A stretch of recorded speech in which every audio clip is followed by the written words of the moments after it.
These men who deal with women on a regular basis, they know something about women that I am not fully aware of. There's a reason that these dudes got this song called "Don't Save Her, She Don't Want to Be Saved." But what this has shown me is that I need to reevaluate how I even decide to help women, because now I see that you probably can't help them either. Well, maybe you shouldn't perpetuate, propagate, and profit from an asinine gender war. Maybe, just maybe.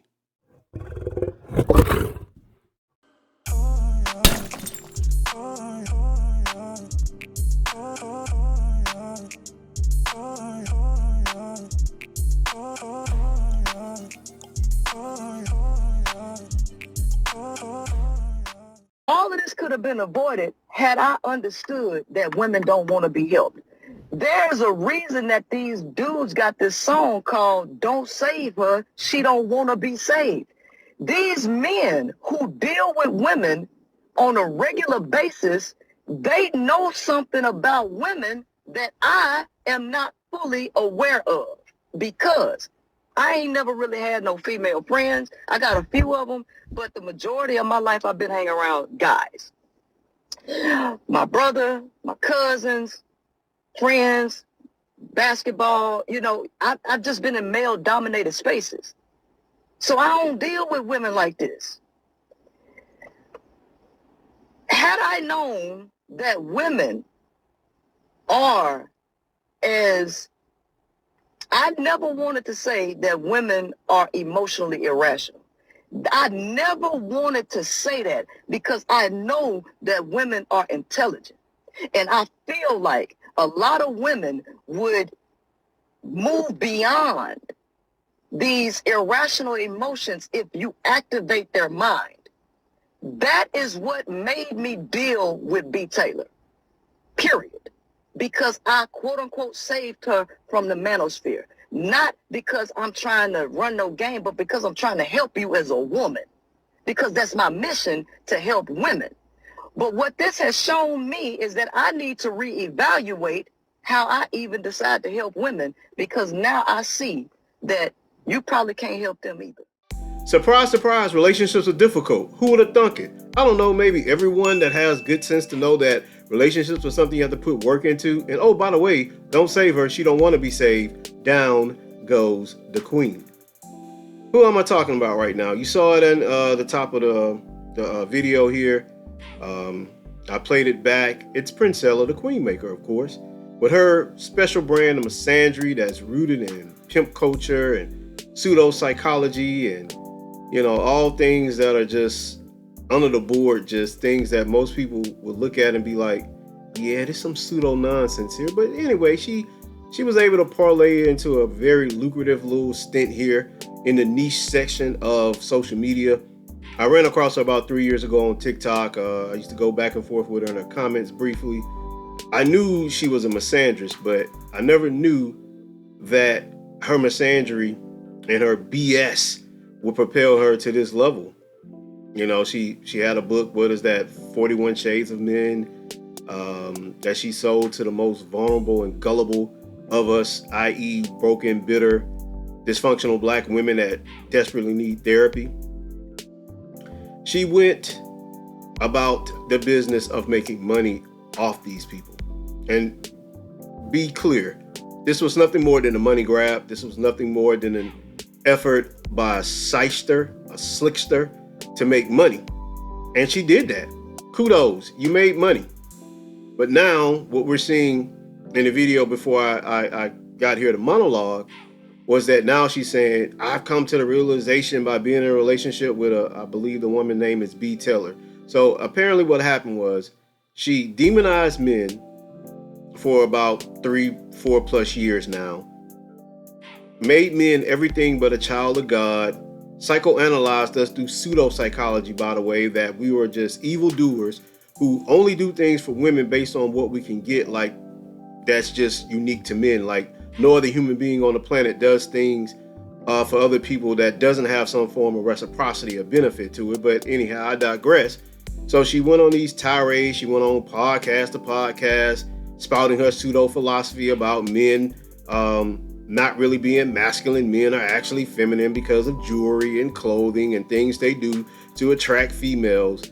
And she went on these long episodes of really putting out on social media and to the public that men are these despicable beings that women should not want to be with, and that all women should join community.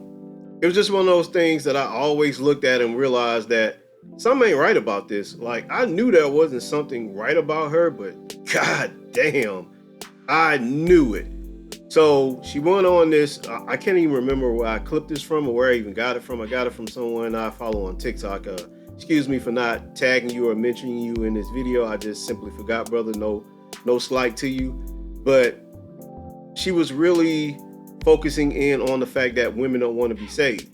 So she took a strong stance, 10 toes down, and treated men like we were this monolith of like mind, hive mind beings, that we all are the same.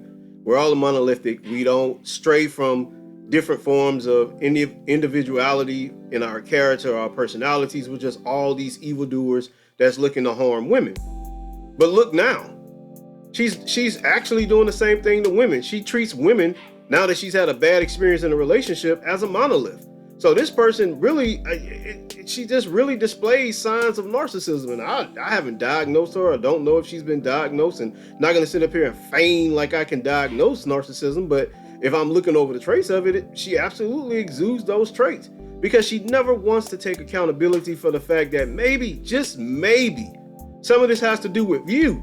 Like, some of your problems in and out of relationships, whether it be with men or women, you're the common denominator, and something is going on in your character that maybe is drawing people who are just as dysfunctional as you are, that you claim to not be. There's something wrong here. And now that you've had a bad experience with a woman that you desire, you got what you want. You got a little bit of fame, you got a little bit of money, and you got the woman that you desired the most, and surprise, surprise, you're shocked and chagrined that relationships are difficult no matter who you're with if your character, values, and morals don't align. Surprise. But no, you wanted to demonize men and act as if men were the only ones that, quite frankly, pick badly. Quite frankly, don't get into relationship with people who they line up with correctly. I get it. It's a lucrative field out there to demonize men and peddle misandry. Absolutely. You made your bag. You got to it. But now look at you crying and whining about women don't want to be saved, and you can't direct them to be saved. They have to want to be saved and all this nonsense. This pseudo babble of don't save women, or women don't want to be saved. But when men were telling you for the longest that there are issues that men legitimately have with women in relationships, you were like, nah, y'all are just evil. Y'all just want to control women. Y'all are feminine. Y'all don't know how to let the woman who's the God lead and be the matriarch of the society, and the society should be matriarchal and all this nonsense. But now look at you. You're realizing that maybe, just maybe people should be looked at as individuals, and maybe relationships should be looked at a case-by-case point of view, because your relationship with this woman, what's her name, B. Taylor, could not be the next relationship with someone else. But no, you can't do that, because you can never step away and do self-internalization. You can never sit down and examine self. It's always somebody else, isn't it, Princella? It's always somebody else's fault. It's never yours. It's never no accountability for your end of what you may have done. No, it's just always other people. It's 3 years ago it was men, now it's women. Which is it? Or maybe, just maybe, you're not a good person. The people you get into relationship with, or people you enter into relationships with, are not good people. And maybe y'all are just coming together, meeting up as people who have dysfunctions, trauma, or whatever you have that you bond over, and you're finally realizing to some extent now that life isn't so easy. Things are not so black and white. You can't paint everyone with the same brush. Everyone is not doing the same thing. Everyone, yeah, sure, I can say in generalizations that people exude the same characteristics to certain degrees when it comes to dating and mating, but not all situations are the same, now are they? And you realize that just sitting up here paneling misandry for the sake of getting a paycheck and getting the women that you desire, maybe isn't the way to go. Now, is it? Or is it you're going to still now come back to a different angle to make money because now people expose you for the cult leader that you seem to want to be? What is it, Princella? When are we going to stop this nonsense? When are you going to grow up and realize that demonizing groups of people solely based on the fact you want to peddle books, peddle pseudo ideology to them isn't worth it? I want to know, when is it going to stop? I'm pretty sure it's not. Pretty sure you're going to find a new angle to make money off of, and it's going to be just as destructive as this angle that you tried. Maybe, just maybe, instead of peddling misandry, you should have been trying to step your foot in and stride to bridge the gap between men and women instead of this asinine philosophy of demonizing people when you can't win. That's all I got, man. Don't forget to like, comment, and subscribe. Get it cracking in the comments. I'll catch y'all on the next one. 2 fingers. Peace. We out. Like Jesus. Make it look easy. Hey, stand up guy, boom, 10 toes. Big body pull up in a Range Rover. I can change the whole game when I say so. I pull up, shut it down, yeah, they know. Running this game ain't a thing for me. I never switched up, no change in me. The only thing changing this season, you go against me, then you know that you tweaking, okay? Cause baby, I'm him, I be on 10. 2-stepping in the party, I do not dance. Watch how I move, make it look easy.